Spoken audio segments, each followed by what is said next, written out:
Hi, I'm Bruce Johnson. I'm the minister of the Unitarian Universalist Congregation of Duluth, Minnesota. And I've been asked to share some remarks that I made at our worship service last Sunday.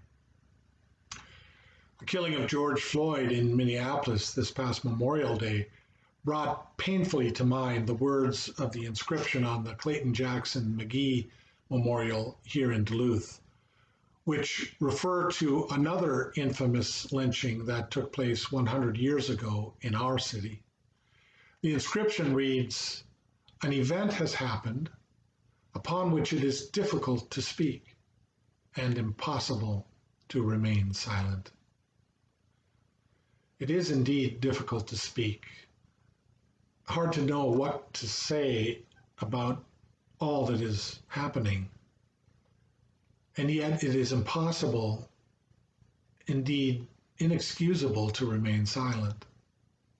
There have been many times this past week when I have found myself in silence, not the silence of fear, and not the silence of apathy or indifference, not even the familiar soothing silence that is found by retreating into the safe inner sanctuary of the soul. It has been more like the sound of sheer silence that Elijah experienced while standing at the mouth of his cave on Mount Horeb, the Kol de Mama de Ka, a Hebrew phrase that is sometimes translated as the still small voice.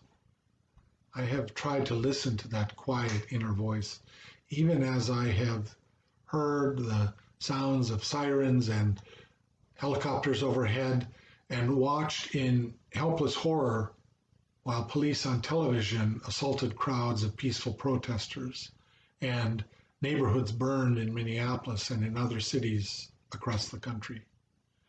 As I witnessed the scenes of devastation, I thought of a song from our hymn book, "We'll Build a Land," especially this verse based on a text from the prophet Isaiah. "We'll be a land, building up ancient cities, raising up devastations from old, restoring ruins of generations. Oh, we'll build a land of people so bold." There is much rebuilding that will need to take place going forward, including, of course, reconstruction of bricks and mortar property that has been destroyed. But the deeper and more important restoration and reconstruction must happen in our souls and in the fabric of our communities. It involves coming to terms precisely with the ruins of generations, the destructive legacy of racism and white supremacy in our country. As James Baldwin wrote in The Fire Next Time, "Not everything that is faced can be changed, but nothing can be changed until it is faced." It is time for us to face up to this legacy, our history, with honesty and humility. Many voices are crying out for justice for George Floyd, demanding that his killers be held accountable, and this call for retributive justice is a necessary and urgent demand.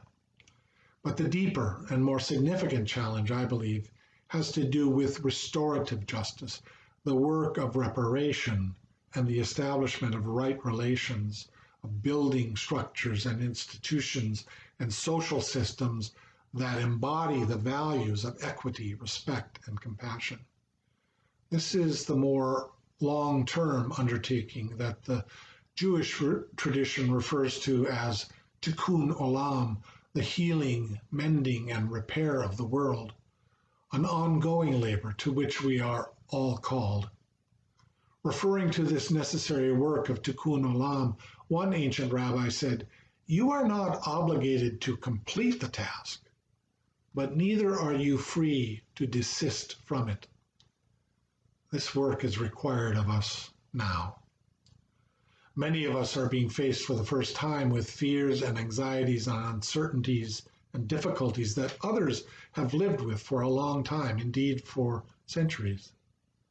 But whoever you are, wherever you are on this journey, whether you are newly woke or have been in the struggle for a long time, it is essential that you hold in your heart a compassionate awareness of the injustice and the suffering and the pain that surrounds us, and in which we all participate, even if we do so unwilling.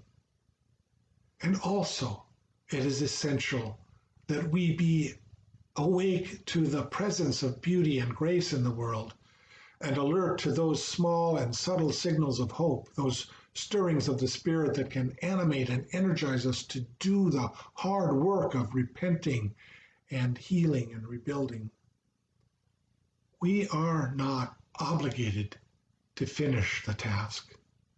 That will be the work of generations. But neither are we free to refrain from taking up our responsibility. If we are truly to become a people so bold, capable of raising up devastations of old, we must ground ourselves ever more deeply in our living religious tradition with its moral and spiritual resources, its stories, its songs, its prayers, its practices, and its people, all of which together have the power to move us, to guide us, and to sustain us with courage, wisdom, compassion, and hope. It is in the spirit of that living tradition that I invite you to this community and to this work.